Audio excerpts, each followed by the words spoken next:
राजा पहचान गईने। अरे वो तो हाईवे बानी। सुनो ना, खाटी मरोद बड़ो जान गईने, तोहरा के राजा पहचान गईने।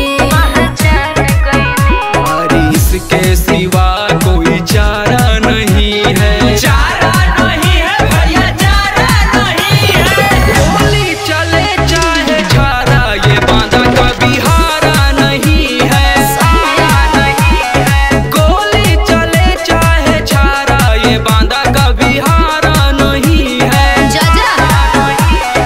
गोली चले चाहे छारा, ये बांधा कभी हारा नहीं है। छारा ये बांधा कभी हारा नहीं है। भइल जवन गलती ना फेर होई हो, अब नाही चिन्हे में देर होई हो। अरे तब चिन्हल कर देर होई हो। सूतल से रवा के झूठो जगावा तारू हो, बांधा वाले के काहे अजमावा तारू हो। जइबा अरे कोई अभी पारा उतारा नहीं है, उतारा नहीं है, उतारा नहीं है। गोली चले चाहे छारा, ये बांधा कभी हारा नहीं है। गोली चले चाहे छारा, ये बांधा कभी हारा नहीं है। तारा साहेब देखले बानी।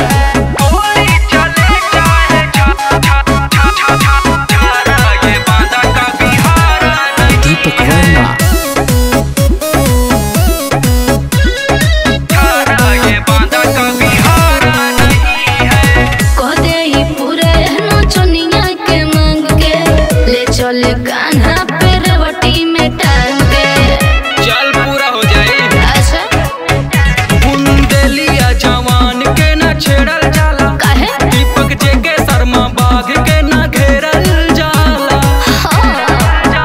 अरे अनिल को हराना गवारा नहीं है, गवारा नहीं है, गवारा नहीं है। गोली चले चाहे छारा, ये बांधा कभी हारा नहीं है। गोली चले चाहे छारा, ये बांधा कभी हारा नहीं है। देखिए ले तनी। अरे अच्छा तो चल।